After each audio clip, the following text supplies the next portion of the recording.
Okay, so here we are with the next video of the diorama build, and in this video I'm going to start working on the grade crossing. I got some decals laid out. I'm probably not going to put them on right away, just testing them to see if the width is good. But what I really want to do is I really want to start this grade crossing so I can get the roads finished. So what I'm going to be using is a lightweight spackle. I'm only going to do the outside edges of lightweight spackle, and then on the inside I have a different idea for how I want to do the insides of the rails. So this stuff is kind of crumbly, but it works really good. I'm just going to run a bead along here, and then run another one along the outside rail over here on this side, and then I'll come back and show you what it looks like. Okay, the spackle is on the edges of the grade crossing. You can see there's a little bit in the middle, but that's not a big deal. If it is a little too crumbly, you can take your finger and wet it and rub it along the outside edges. You can see where I stopped with the India ink wash. I'm going to paint the white parts gray first, and then I'll India ink wash over the end when I'm done. So we'll wait for it to dry, and then we'll be right back. Okay, so while I'm waiting for the spackle to dry, I went ahead and found a pile of balsa wood and different shapes and pieces of wood that I had, and just measured in between the two rails. These strips have, I don't know if you can see this, but these strips have a natural wood grain to them. They look to be probably 10 inches wide, maybe railroad tie size, and about 90 thousandths thick. I measured them for in between the rails.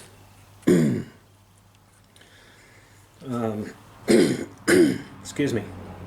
If you're not going to have a powered diorama, you don't need to worry about cleaning out the flangeways in between. As a matter of fact, I'll be adding dirt in there to kind of hide the really dark gaps of the wood, so it looks a little more realistic. I have the grade crossings cut out like I showed you in the last video, and I also cut out the two boards to go on the outside of the rail. As you can see, there's just two boards on there. But now what I want to do is I want to take my X-Acto knife and I want to start cutting segments, just scribing it into the boards. Sorry, the traffic noise is pretty loud. What I'm going to do is I'm going to just stagger the cut lines to make them all seem like they are different length boards and not a cookie cutter design. This part is time consuming, but it's not really all that bad, especially when you consider how much money you could be saving by doing this yourself. Now, you may not be able to see those little scribe marks very well. Actually, you can see them pretty good. But when I run my Minwax stain marker over the wood, you'll actually be able to see the little lines get darker than the rest of the pieces of wood. I use number 211 Provincial. It's pretty dark. It's like the railroad tie color of wood without the creosote. You can also get cherry, and I have golden oak, and there's some others, but just get whatever color you want and test them out on a test piece of wood and see if you like them. So I'm going to go ahead and scribe this whole thing, and I'll be right back, and I'll stain it right here in front of you. Okay, so I have it all scribed. Can't see it real well, but just wait until you see the stain go on there. I'll try to move this a little closer so you can maybe see it as it's happening. These sat all winter, so I don't know if this one's gonna... Oh, it looks like it'll still work. Sometimes you have to push the little marker piece inside so it gets a little bit more fluid on there. You can also use the little cans of Minwax and use a paintbrush. I do that sometimes. But these Minwax markers work pretty well. This pen here is probably close to 10 years old, so it's probably going to run out here pretty soon. It does feel pretty light. But that's okay. We'll worry about that when the time comes.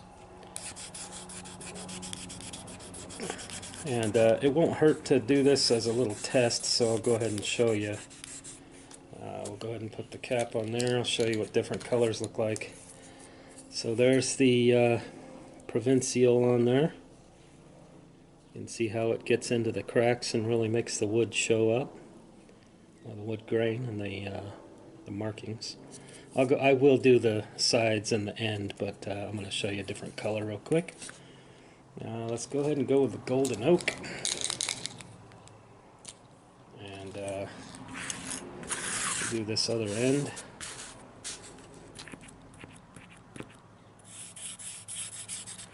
So, you know, depending on what type, part of the country or even world you're from, if you know, you have different colored trees in your region, and that's what they use for grade crossings. Or you can even use this for making buildings and all kinds of other stuff. So you can tell the color and difference. This end's lighter than that end. But here's the golden oak as compared to the Provincial. And it's not a big deal, like I said, color-wise, because I can just go right back over the end of this to make it darker for the Provincial all the way along. Like I said, this one's almost out, so I might have to open up my other pen for the other grade crossing, but that's okay. I'll go ahead and do the sides and the ends real quick. As you can see, this is not a really lengthy process. Actually, I'm not going to do both ends because I'm going to customize them a little bit. And I know that this will probably never show on camera, but I'll know it. What I like to do is hash up the ends, like make them a little off and not the same length, and make them look like vehicles might have missed the grade crossing a little bit and messed up the boards, or you know, it's just from being old or something. So I don't go too far out, just hash them up a little bit and stain them. I'll do the same to the other side. And just try to make it a little less uniform, because in case you've looked in the or haven't looked in the real world, which I know most of you have, you pay attention pretty well because most of you are artists, like I am. You're a model railroader. You're really into art and paying attention to the real world. You'll see that nothing is perfect. Sidewalks are all different thicknesses. I've had people complain about my color foam sidewalks being too thick. I've seen sidewalks that come up to the middle of my calf. As a matter of fact, I have some in my town. So I mean, they're just all different thicknesses. There really is no true measure. And so anyway, this is grade crossing number 1. I will weather this with weathering powders. I use AIM weathering powders, and try to make it look more old and dull and everything. I do not spray dull coat on this because they will roll and flex. They will bend. Of course, the store-bought ones will too. So, all right. So I'm going to do the same thing with this other grade crossing and these 2 strips, and we'll see how they look.